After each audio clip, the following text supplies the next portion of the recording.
Bom dia, bom dia. Sejam todos bem-vindos. Bom Vamos, dia. vamos hoje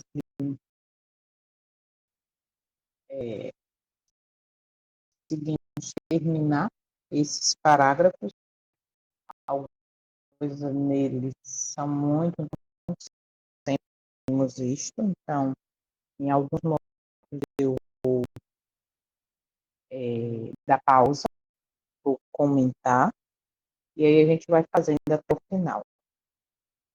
Se der tempo, a gente faz hoje os slides. Se não, a gente vai ficar com o comentário, tá, na leitura, e amanhã a gente faz os slides. Depois da sequência, com resumão e perguntas e respostas.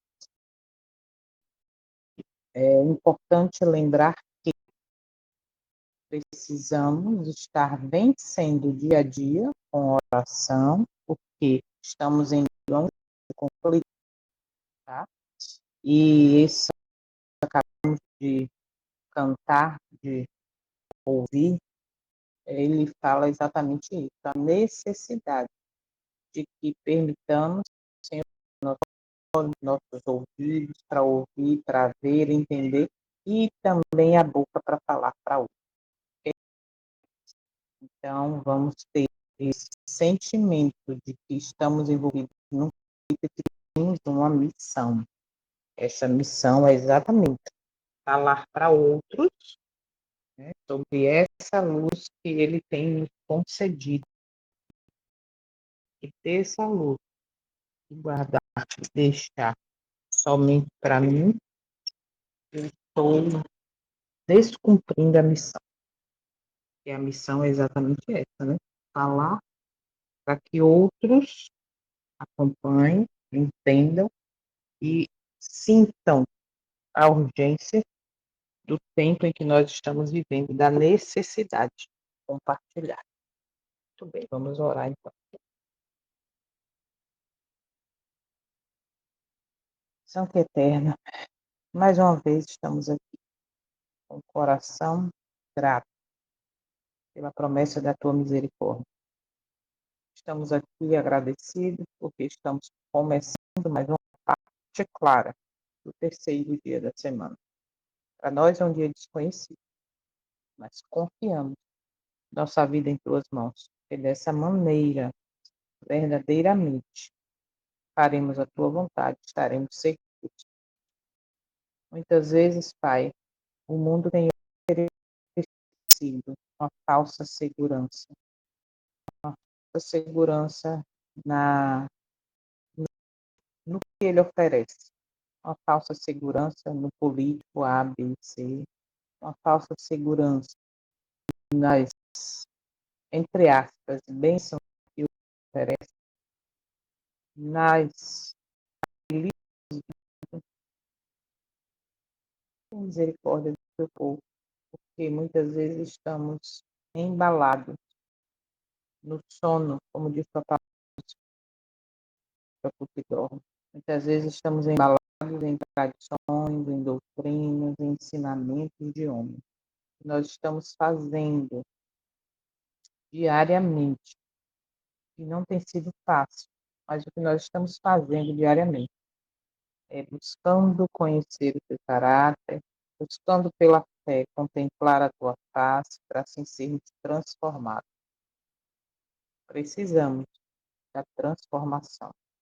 Como lemos em capítulos anteriores e nesse capítulo, vemos exatamente pessoas que foram sinceras diante da luz que recebeu, pessoas que foram obedientes diante da luz que teve naquele momento. Mas já vimos que a luz ela é progressiva. Por isso estamos aqui pedindo, abre, Senhor, nossos olhos, abre nossos ouvidos, para que possamos entender a luz para esse tempo. Já compreendemos muita coisa, já compreendemos o que significa a primeira e segunda mensagem, que é o preparo para que não recebamos a marca da besta. Por favor, abre nossos olhos para que não abramos, não façamos concessões, mesmo que pequenas que sejam, achando que são insignificantes. Nós temos que verdadeiramente compreender que um pouquinho abre aqui, um pouquinho ali, vai abrindo uma brecha enorme para um buraco sem volta. Sabemos que estamos em meio a um grande conflito esse, que se buscarmos uma, uma vida em harmonia com a tua vontade, se buscarmos viver em gratidão à graça, a verdadeira graça, aquela que transforma a vida, e viver de fato a tua vontade, em obediência, em estrita obediência, por gratidão, não para ser salvo, nós estaremos assim, mortificando eu e sendo preparados para o selamento final. Nós de nós mesmos jamais conseguiremos, mas como diz o testemunho de Jesus, de Cristo, nosso Salvador, é bem claro, esforcemo-nos para estar entre os 144 mil, com seu poder e força, e assim ajudar outros a alcançar o céu. Esse é o nosso propósito. Por isso, nos ajuda a mortificar o eu, a tirar de nós esse, esse orgulho de Laodiceia, de achar que já sabemos tudo e não precisa, e somos é, agraciados ou que somos beneficiados, que temos a verdade. Cada dia nós estamos vendo quão longe estamos dessa realidade, de ter a verdade, porque verdadeiramente ainda não temos a Ti, a Tua palavra, Teu Filho, que é a verdade. Então, a cada dia estamos aqui buscando, como Enoque, andar contigo, reconhecendo nossas falhas, reconhecendo que sem Ti, sem Teu poder e força, sem Tua ajuda, sem a presença do Teu Santo Espírito, não vamos conseguir. Nos ajuda, Pai, por favor. Visita cada uma presente, cada família representada, nossos queridos, onde quer que sejam protegidos pelos Teus santos anjos, que sejam tocados pelo Teu Santo Espírito, que sejam permissivos em serem convencidos, todos nós também, do pecado, da justiça, do juízo. Toma tudo em Tuas mãos. As pessoas pelas quais estamos orando, os enfermos, as famílias enlutadas. Ontem mesmo faleceu um sobrinho de minha mãe. Não tem sido dias fáceis e não serão. Tu és fiel para abrir nossos olhos para entendermos isso. Mas sabemos que a vitória final já foi garantida através da morte e ressurreição do teu filho. E muito em breve, no final dos 6.000 anos, será completa com a volta dele nas nuvens com os teus santos anjos. Obrigada, Pai Santo, por essa certeza da vitória final. Fica conosco neste dia, fala ao nosso coração e nos dá força para vencermos as tentações. Em nome do teu Filho, e perdão por todos os nossos pecados. Em nome do nosso Salvador, Messias e Arrochua, pedimos e agradecemos. Amém.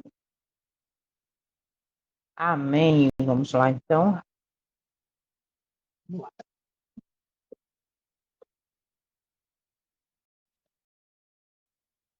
A partir do parágrafo Cristo. O reino da graça foi instituído imediatamente depois da queda do homem, quando fora concebido um plano para a redenção da raça culpada. Existiu ele então no propósito de Deus e pela sua promessa, e mediante a fé os homens podiam tornar-se súditos seus. Contudo, não foi efetivamente estabelecido antes da morte de Cristo. Mesmo depois de entrar para o seu ministério terrestre, o Salvador, cansado pela obstinação e ingratidão dos homens, poderia ter se recusado Olha, ao sacrifício do Calvário. No Getsêmane, a taça de amarguras tremia-lhe na mão. Ele poderia, naquele momento, ter enxugado o suor de sangue da fronte, abandonado a raça criminosa para que perecesse em sua iniquidade. Houvesse ele feito isto, e não teria havido redenção para o homem caído. Quando, porém, o Salvador rendeu a vida e em seu último alento clamou: "Está consumado", assegurou-se naquele instante o cumprimento do plano da redenção. Ratificou-se a promessa de libertamento feita no Éden ao casal pecador. O reino da graça, que antes existira pela promessa de Deus, foi então estabelecido. Desta arte, Então, antes de continuar, como eu falei, eu ia parar para fazer alguns comentários. Também, quem quiser, dentro do assunto, né, como sempre, pode participar. Eu queria só relembrar uma coisa que já sabemos, mas é importante. O reino da graça foi instituído logo após a queda do homem, quando foi ideado, ou idealizado, ou criado, né, realizado ali um plano para a redenção da raça culpada. Eu gosto de lembrar isso aqui, por quê? Porque existe no meio evangélico a ideia assim: hoje nós somos salvos pela graça, e no Antigo Testamento as pessoas eram salvas pela lei de Moisés. E quando você vai para o Gênesis, quando você vai para o momento em que o casal desobedece, ok? E aí surge ali agora, eles reconhecem que estão nus, e nesse reconhecimento fica um empurrando a culpa, né? Para o outro: onde é que você está? Cadê vocês? Não, foi o que aconteceu. Sendo que o Salvador, ele já sabia o que tinha acontecido. Ele perguntou exatamente para dar oportunidade, né? E aí, eles, vestidos ali, se sentiram nus, ficaram envergonhados, pegaram folhas para poder se vestirem. Aí, o plano, segundo esse livro agora, tem outros também, né? Patriarcas e Profetas, tem falando sobre o plano da redenção, e naquele momento foi exposto a Moisés, Adão e Eva, o que iria acontecer. E naquele momento eles reconheceram o fruto da desobediência. Por quê? Porque ali diz que um animal, ok, foi morto para vestir eles, o casal, com pele. E aquele primeiro animal morto que foi apresentado, que foi ali sacrificado, foi o símbolo do Cordeiro, como diz João 1:29, eis o Cordeiro de Deus que tira o pecado do mundo. Então, subentende-se entre linhas e confirmado através do testemunho que aquele primeiro animal foi um cordeiro inocente, bonitinho, perfeito. E Adão, quando viu a primeira folha, né, da árvore cair, ele chorou muito copiosamente. E aquele plano, quando foi apresentado para o casal, eles entenderam a, o fruto do pecado, da desobediência. Na verdade, o fruto da desobediência que é o pecado. Então, quando fala aqui que o reino da graça foi instituído logo após a queda do homem, quando foi ideado um plano para a redenção da raça culpada. Existiu ele, então, no propósito de Deus e por sua promessa, e mediante a fé, os homens poderiam tornar-se seus súditos. Observa, por sua promessa e mediante a fé, né?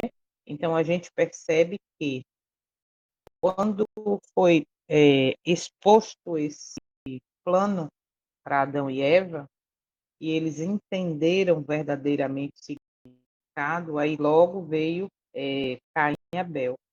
E Caim e Abel foram ensinados o porquê que aconteceu o pecado e a desobediência, o fruto disso.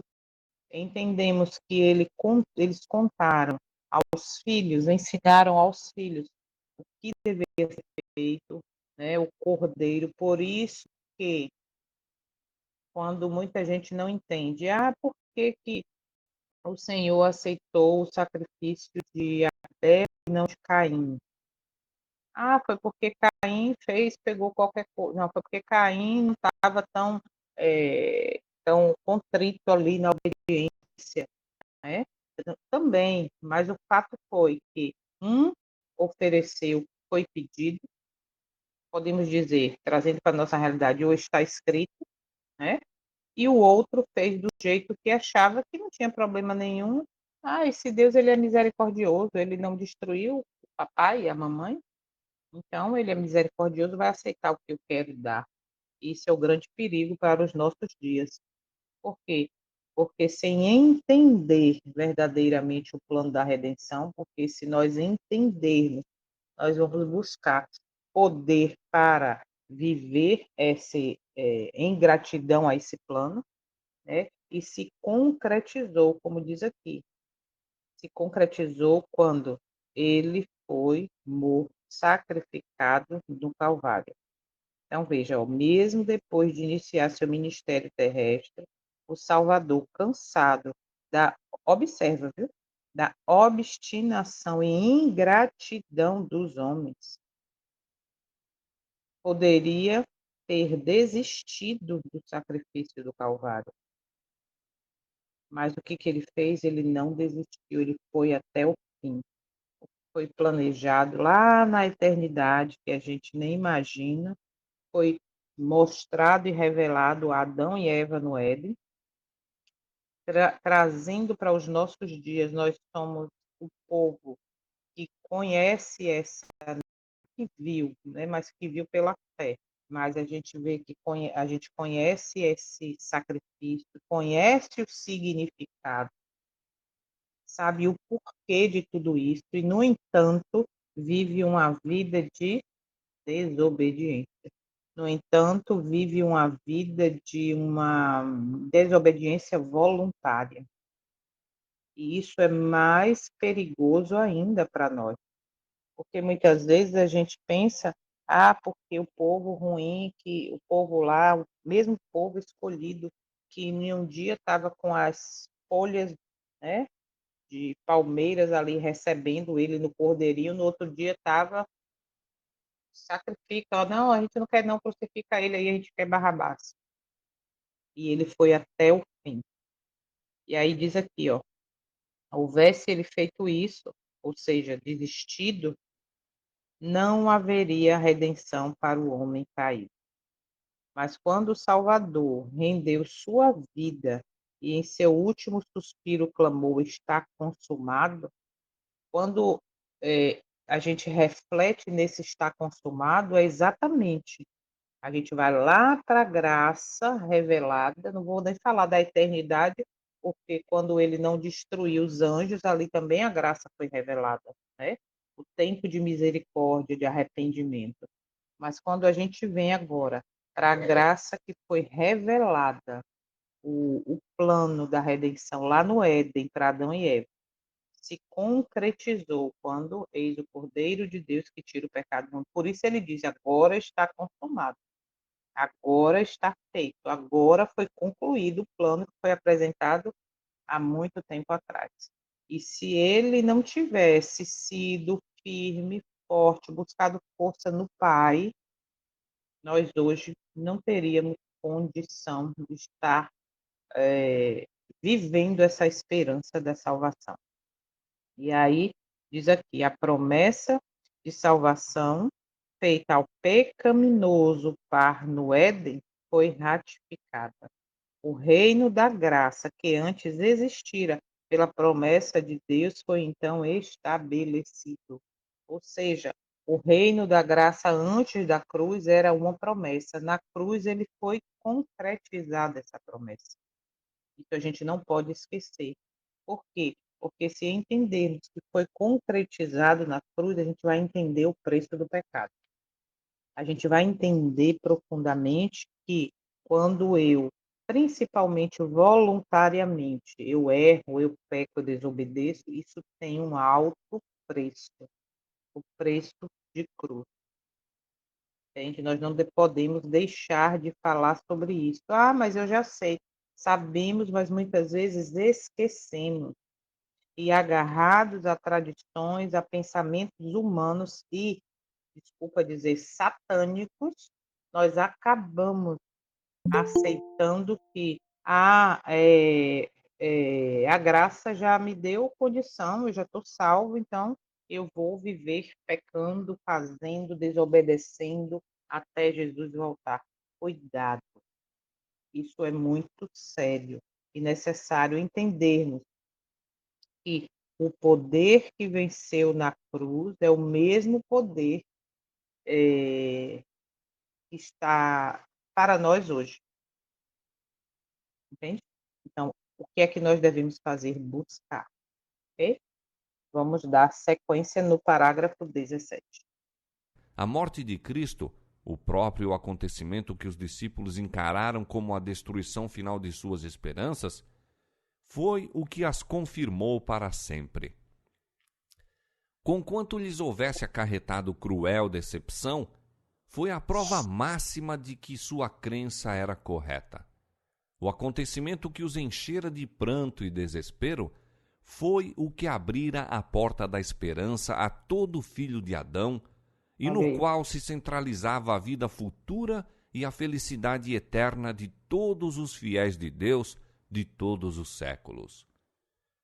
Estavam a cumprir-se os desígnios da misericórdia infinita, mesmo por meio do desapontamento dos discípulos.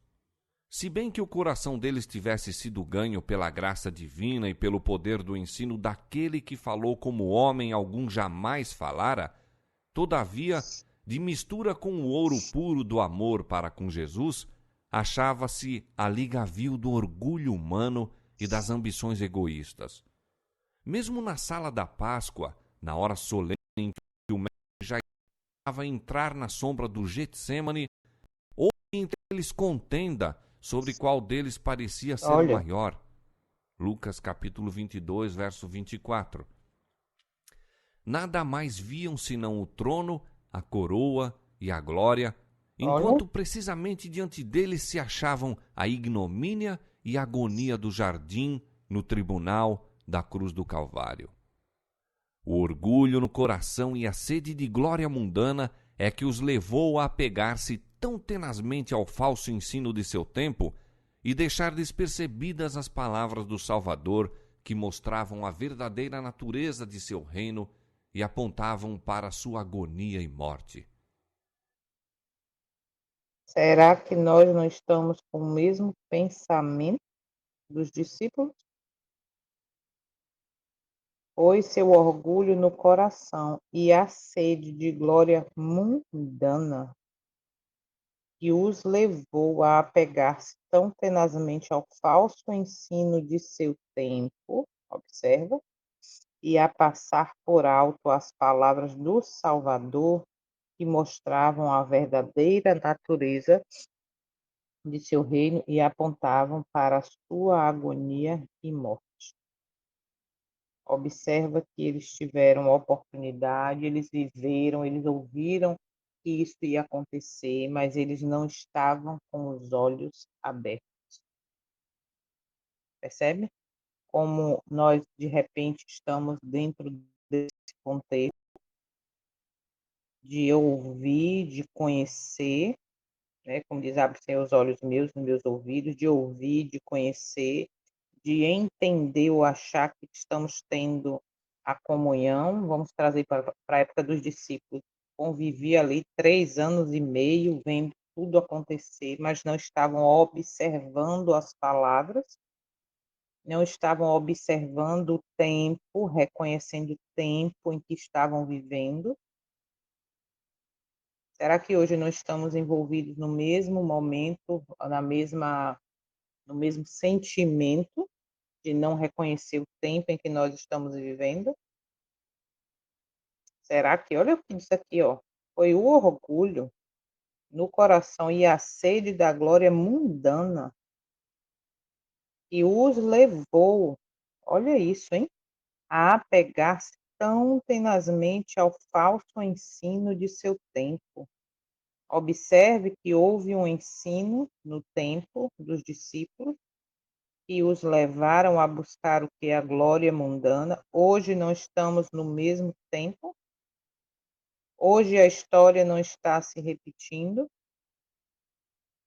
Percebe? Que a gente, quando para refletir no que a gente está lendo, a gente vai tendo a visão de que a história se repete.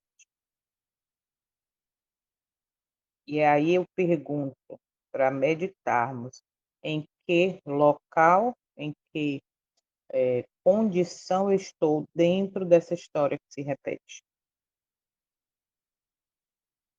Vale meditar. Vamos seguir. E destes erros resultou a prova, dura mas necessária, que fora permitida para corrigi-los. Oh, Embora os discípulos houvessem compreendido mal o sentido de sua mensagem e vissem frustradas suas esperanças, tinham contudo pregado a advertência a eles dada por Deus, e o Senhor lhes recompensaria a fé e honraria a obediência. A eles fora confiada a obra de anunciar a todas as nações o evangelho glorioso do Senhor Jesus, a fim de prepará-los para essa obra, fora permitida a experiência que lhes pareceu tão amarga. Depois de sua ressurreição, Jesus olha isso, hein?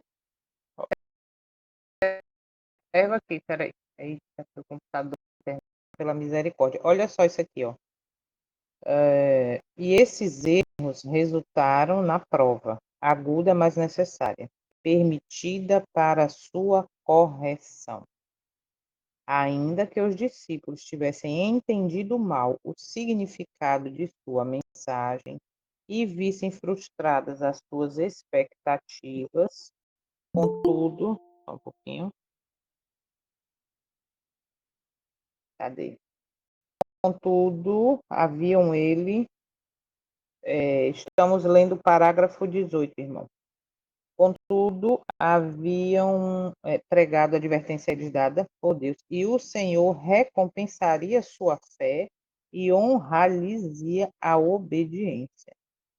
A eles fora confiada a obra de anunciar a todas as nações o glorioso evangelho do Senhor ressurgido. Foi objetivando prepará-los para essa obra que foi permitida a experiência que lhes pareceu tão amarga. Vamos lá, observa isso aqui. Nós vimos que os discípulos não entenderam a mensagem, mesmo tendo ouvido da boca do verdadeiro Messias, eles não entenderam a mensagem, aí eles se decepcionaram com a morte, com o Calvário, né? E aí no terceiro dia ali na ressurreição, eles também ainda não compreenderam de fato. Depois ali que foi, como diz, digerindo. Mas observa aqui, ó. Hoje nós estamos como um povo que tem uma missão, observa, a eles fora confiada a obra de anunciar a todas as nações o glorioso evangelho do Senhor ressurgido. Qual é a missão que nós temos hoje?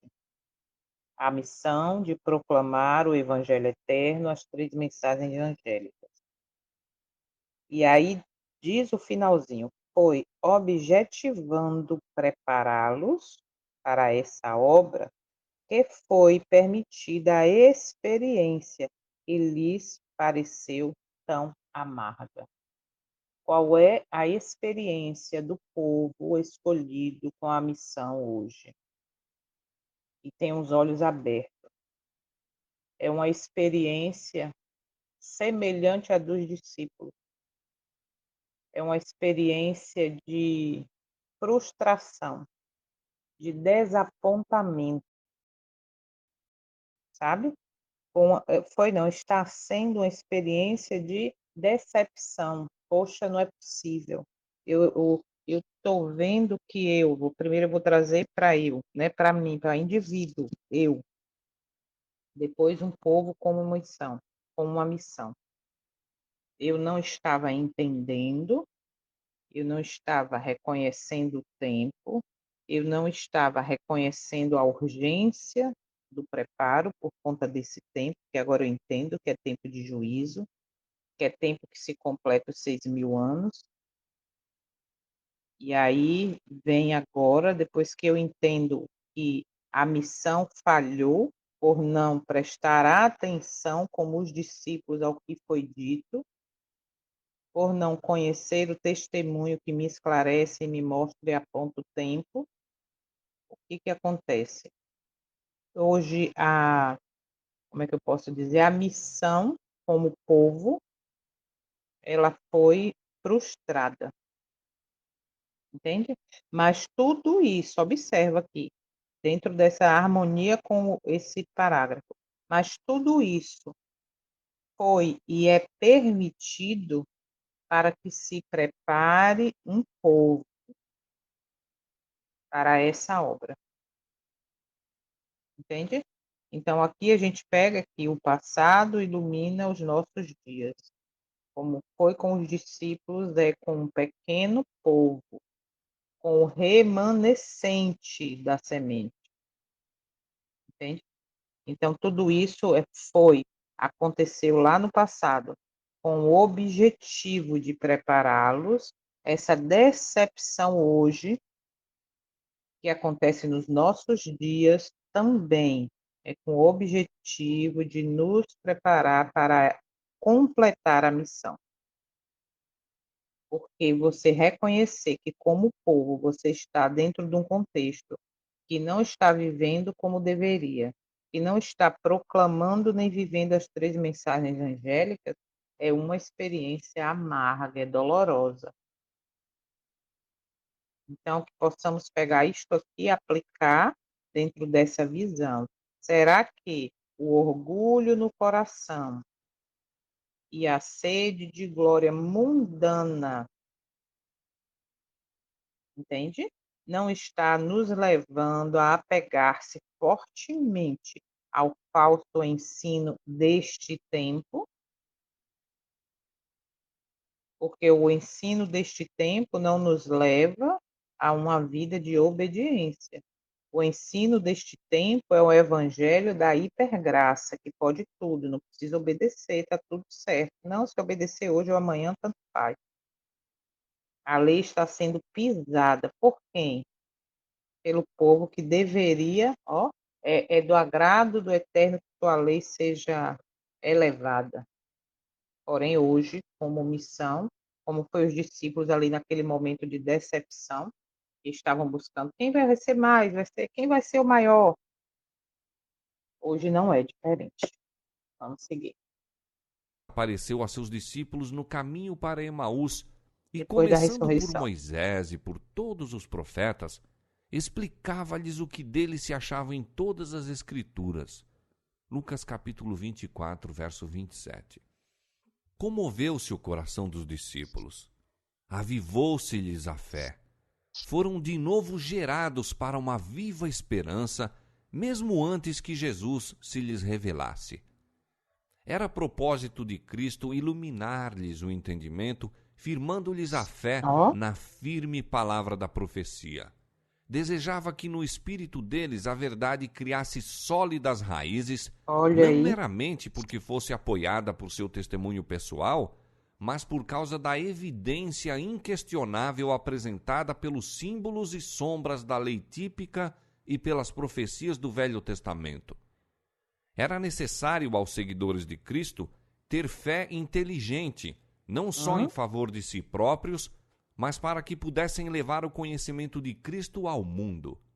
E como primeiro passo no comunicar este conhecimento, Jesus encaminhou seus discípulos para Moisés e os profetas.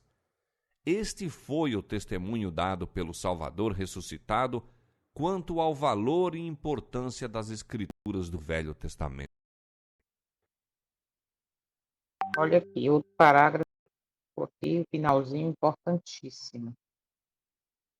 Jesus ressuscita, o Messias ressuscita, encontra ali com dois discípulos, conversa com ele, fala de Moisés, Antigo Testamento, ou do Primeiro Testamento, como alguns chamam, que não existe velho, ele continua atual, né, mostrando ali o plano da redenção, enfim. Mas olha aqui, ó, desejava que a verdade lançasse profundas raízes em suas mentes, não meramente porque ela foi apoiada por seu testemunho pessoal, mas por causa da evidência inquestionável apresentadas, observa agora, evidência inquestionável apresentada pelos símbolos e sombras da lei cerimonial e pelas profecias do Velho Testamento. Por que que eu escolhi hoje fazer assim, como a gente fazia lá no Patriarcas e Profetas? Porque aqui tem coisas muito importantes.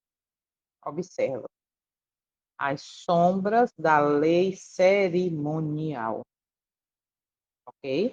Então, tudo que apontava lá no santuário para a morte do cordeiro, para o sacrifício do cordeiro, para o sangue que era aspergido no lugar santo, para o sumo sacerdote que entrava no lugar santíssimo uma vez por ano. Ou seja, olha como é importante a gente conhecer e entender sobre o santuário.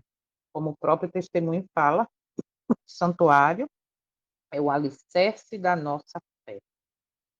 Então, se eu não conheço de fato como deveria, então ainda não estou alicerçada na fé que deveria, como deveria.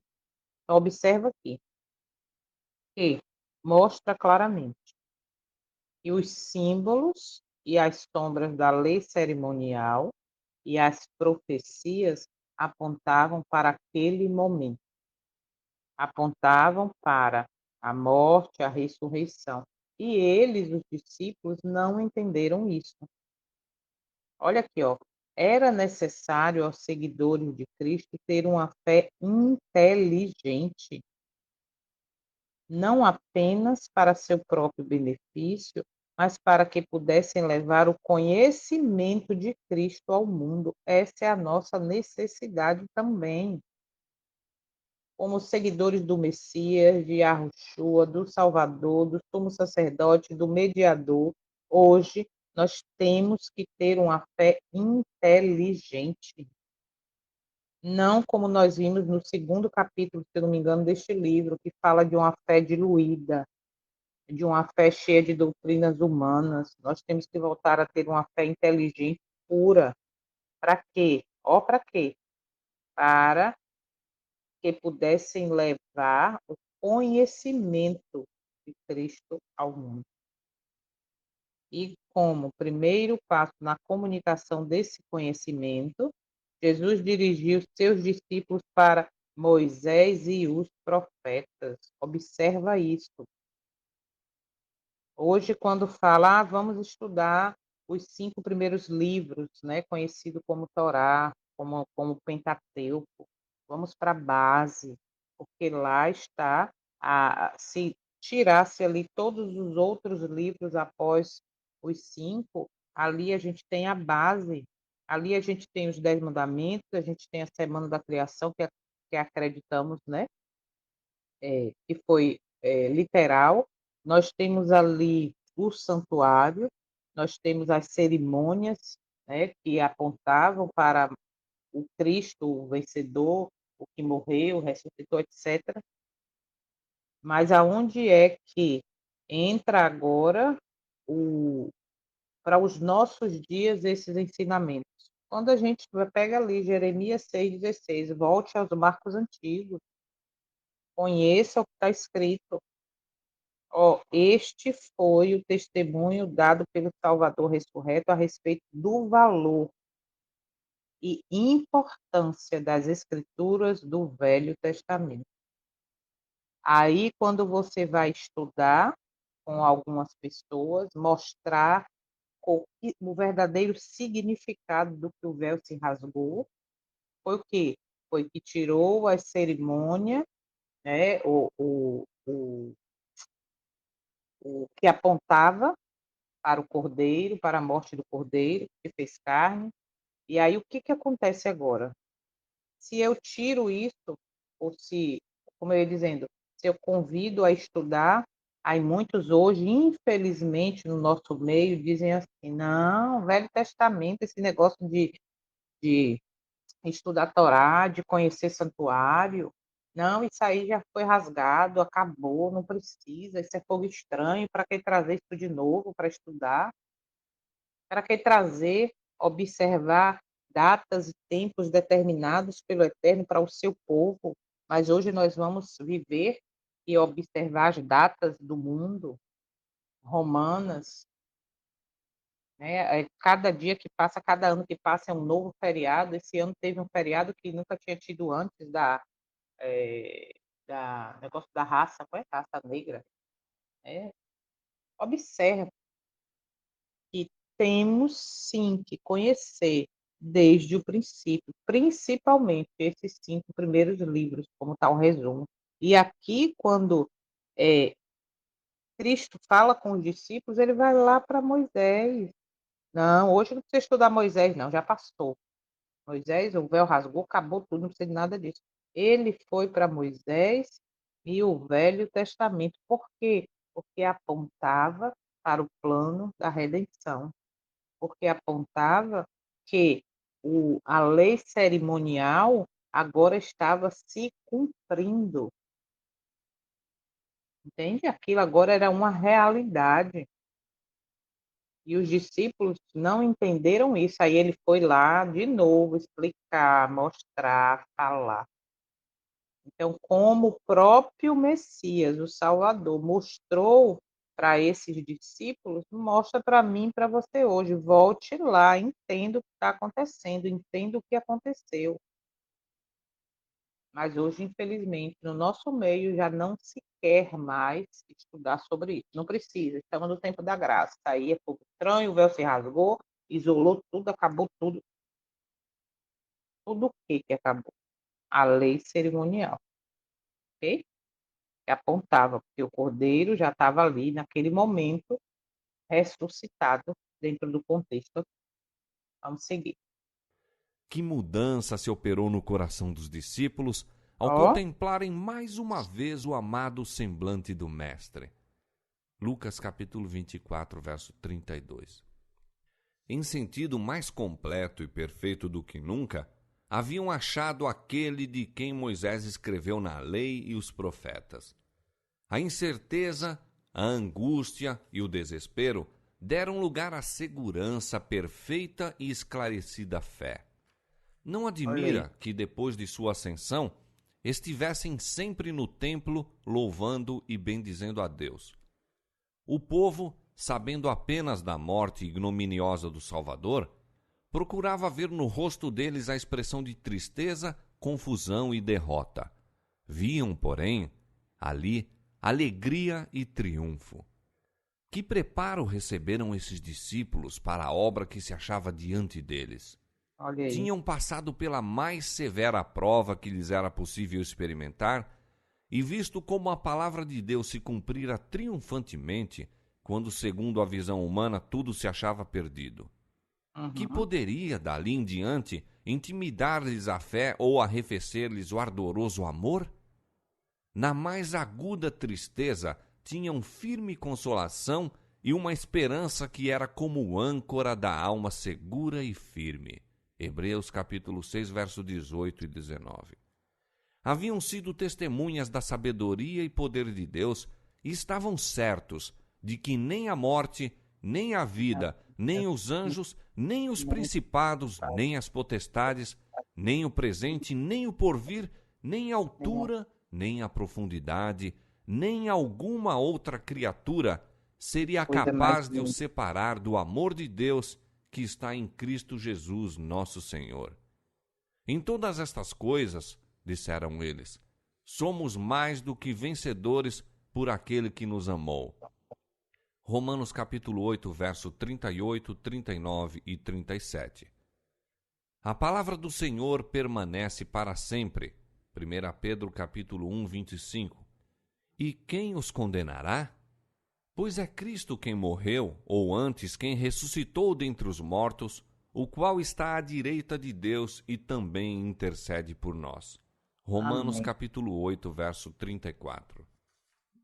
Diz o Senhor: o meu povo não será envergonhado para sempre. Joel capítulo 2, verso 26. O choro pode durar uma noite, mas a alegria vem pela manhã. Salmo 30, verso 5.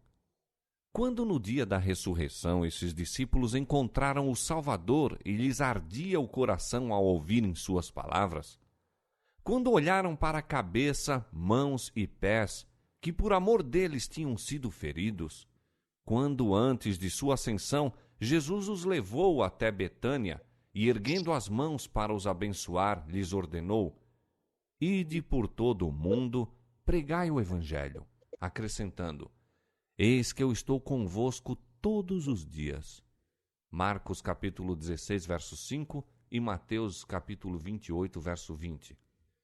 Quando, no dia de Pentecoste, desceu o Consolador prometido e foi dado o poder do alto e a alma dos crentes estremeceu com a presença sensível do Senhor que ascendera ao céu, então, mesmo que seu caminho tivesse de passar, como o de Jesus, através de sacrifício e martírio, trocariam eles o ministério do Evangelho de sua graça com a coroa da justiça a ser recebida à vinda de Cristo, pela glória de um trono terrestre que fora a esperança de seu primeiro discipulado?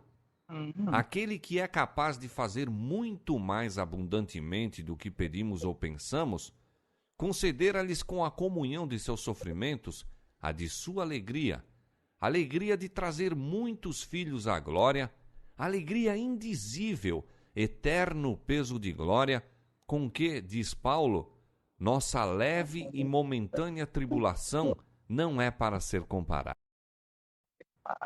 A experiência dos discípulos que pregaram o evangelho do reino no primeiro momento de Cristo teve seu par na experiência dos que proclamaram a mensagem de seu segundo momento. Assim como saíram os discípulos a pregar, o tempo está cumprido, o reino de Deus está próximo. Miller e seus companheiros proclamaram que o período profético mais longo e o último apresentado na Bíblia estava a ponto de terminar, que o juízo estava bom e deveria Ó, ser inaugurado o reino eterno. A pregação dos discípulos com relação ao tempo baseou-se nas 70 semanas de Daniel capítulo 9. A mensagem apresentada por Miller e seus companheiros anuncia a terminação dos 2.300 dias de Daniel capítulo 1, verso 14, dos quais as 70 semanas fazem parte. Cada uma dessas pregações se baseava no cumprimento de uma porção diversa do mesmo grande período profético. Do mesmo modo que os primeiros discípulos, que harmonia, né? Guilherme Miller e seus companheiros não compreenderam inteiramente o significado da mensagem que apresentavam. Erros que havia muito se achavam estabelecidos na igreja impediam-nos de chegar a uma Ó, interpretação correta de um ponto importante da profecia. Portanto, se bem que proclamassem a mensagem que Deus lhes confiara para transmitir ao mundo, em virtude de uma errônea compreensão do sentido, sofreram desapontamento.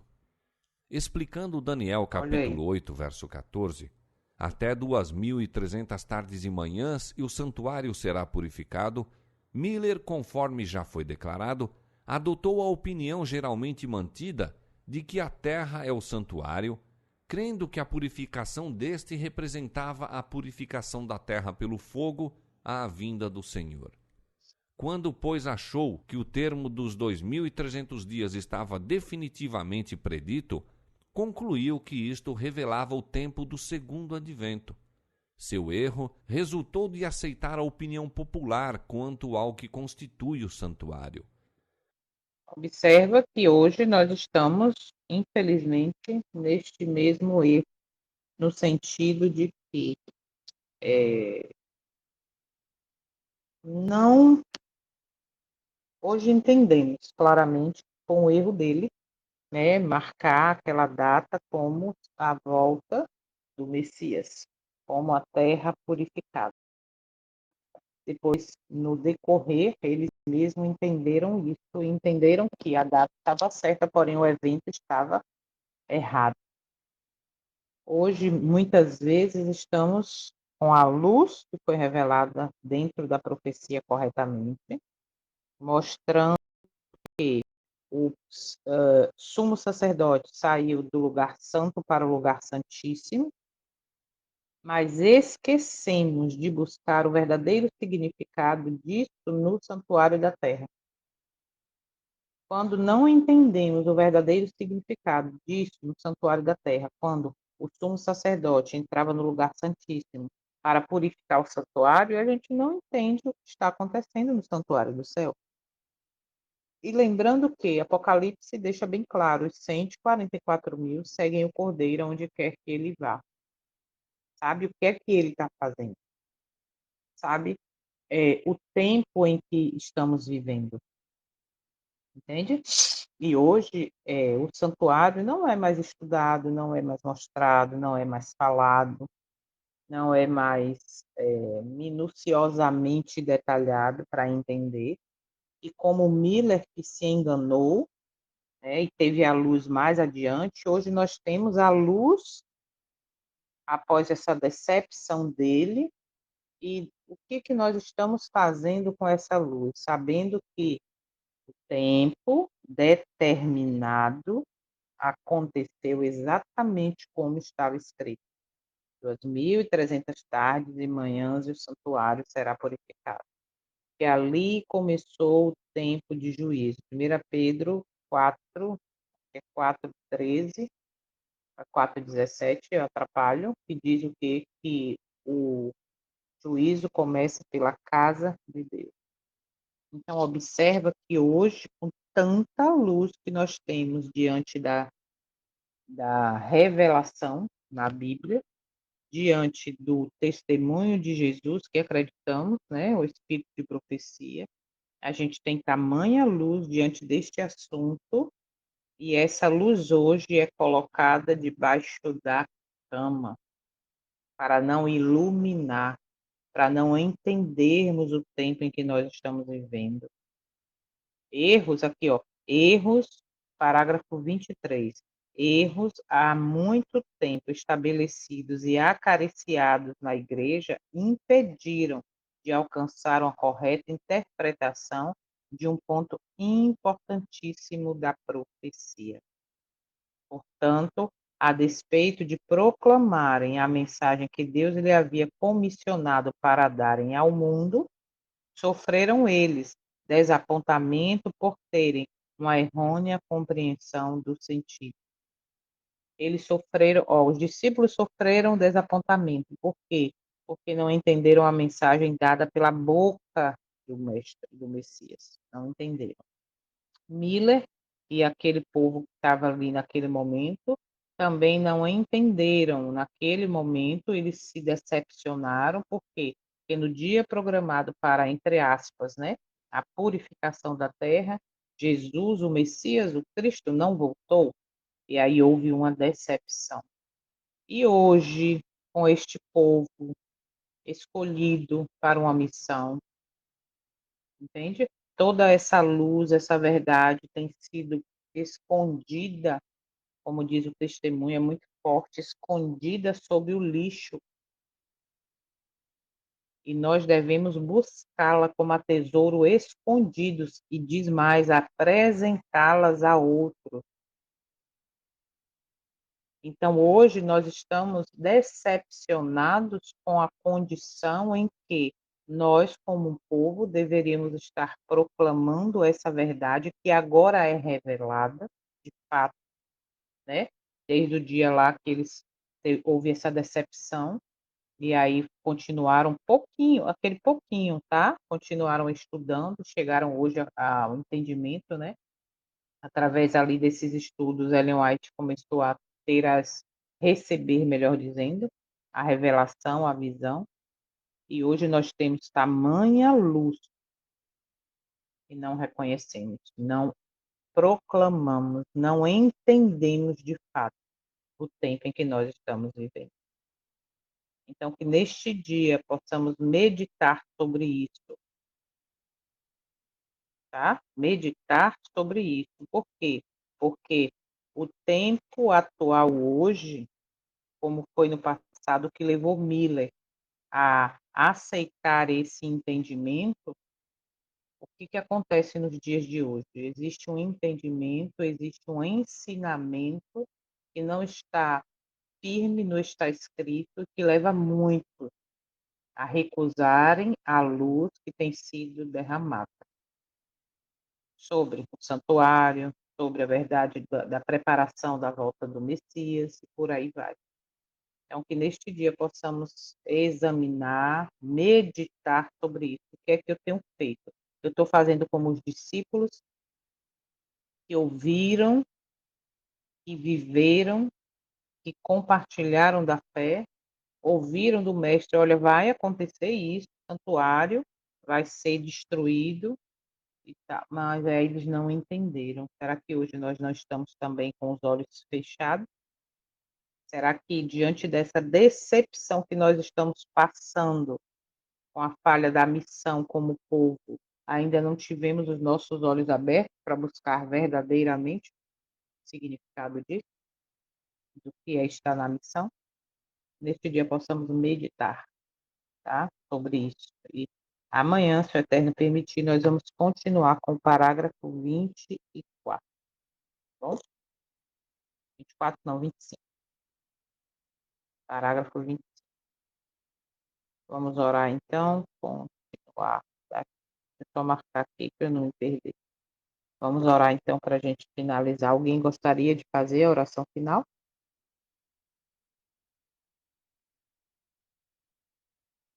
Oremos então.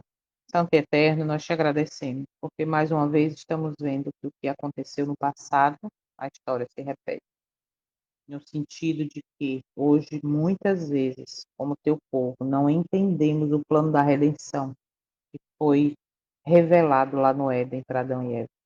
Nós não entendemos as profecias que estão se cumprindo, mesmo ouvindo pela fé, né, através da leitura, mas ouvindo as palavras que saem da tua boca, da boca do teu filho,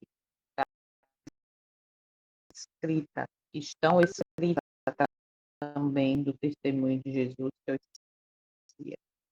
Muitas vezes até entendemos e nos decepcionamos a falta de conhecimento profundo, como deveríamos viver essa, essa missão que a nós foi concedida. Nós que abraçamos essa causa do Evangelho Eterno. E por falhas, por tradições humanas, por muitas vezes buscar a glória deste mundo, como nós lemos aqui, nos impede de enxergar o tempo em que nós estamos vivendo. Nos impede de aceitar que mesmo nesses dias, como foi no passado, sempre com o teu povo houve decepção por não estar cumprindo a missão, por não entender, mas que tudo isso nos leve a buscar, a entender mais e principalmente a viver essa vontade que é a tua, soberana no universo. Nos ajuda, por favor. Muitas vezes nos sentimos perdidos, nos sentimos solitários, mas permitimos que o teu Santo Espírito esteja nos convencendo do pecado, da justiça e do juízo, e assim nos levando a posicionamento ao teu lado, ao lado da verdade. Nos ajuda, Pai Santo, por favor. Em nome do teu Filho, nosso Salvador, que nós pedimos e agradecemos. Fica conosco este dia. Amém. Amém. Bom dia, que o Senhor te abençoe e te guarde. E até amanhã, se o Eterno permitir.